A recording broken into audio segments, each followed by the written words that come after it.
Chapter 1547.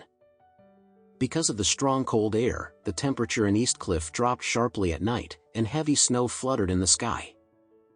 Alex received a push on his cell phone saying that Eastcliff had issued a blue blizzard warning from today night to tomorrow day. Alex was wearing a single shirt and stepped out of the balcony of the guest room, thinking all his parents were in his mind. Tomorrow, I'm going to visit my parents' grave. This matter had been shelved in his heart for 18 years, and he was always thinking about it.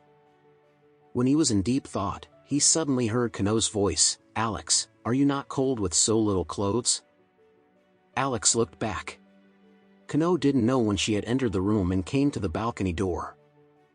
She hurriedly explained, "Excuse me, Alex, I knocked on the door just now, and no one answered, so I pushed the door and came in by myself." Alex smiled slightly and nodded softly. "It's okay, what are you doing so politely between you and me?" Suddenly, two red clouds appeared on Kano's pretty face. She walked to Alex and asked him, "Alex, were you thinking about something just now?" Alex nodded, "I'm thinking about the past." Kano gently touched his hand, and then held him without letting go. She said in gratitude, "Alex, thanks to you for my father's condition, thank you for saving his life." Alex said sincerely, "Kano, Uncle is a good brother of my father, and an elder I respect. I can't help but watch him seriously ill if I don't have the ability. This ability is naturally to save him." "Yeah," Kano nodded heavily, and said, "Alex, how many days can you stay in Eastcliff this time?" "I won't accompany my father to the board meeting tomorrow, and after sweeping the grave for Uncle Anderson and Aunt, are you going back?" Alex said, "I still have some personal affairs the day after tomorrow, and I will go back after I'm done." Kano's expression was a bit regretful and sad for a while. She raised her head, looked at him with clear and eager eyes, and asked, "Alex, can't you stay for a few more days? It's the Japanese New Year at this site, or you just leave after the New Year at my house."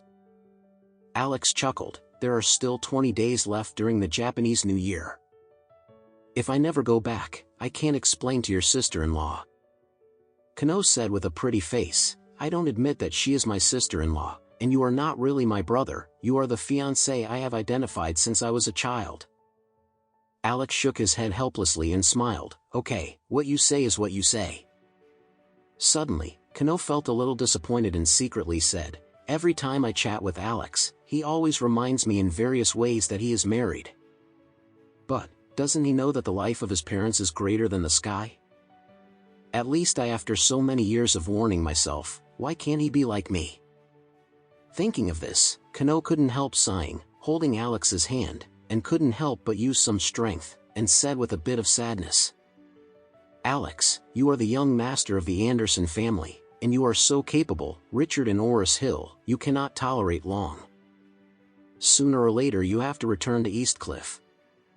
Alex was taken aback for a moment, and said calmly, "If I can come back, let's talk about it later." That night, Alex had an absurd dream. In the dream, his parents did not die. He was still the young master of the Anderson family, and he has grown up. He has attracted a lot of attention in Eastcliff, and he can call the wind and rain. In his dream, he wore a decent suit, brought the bridegroom's corsage, and led a luxurious convoy to the super villa of Moon's family. In the villa, Kano was wearing a wholly white wedding dress, sitting on the bed in her boudoir, looking at herself with a flowery smile. Then, a group of young men and women who they didn't know urged them to look for Kano's red shoes everywhere.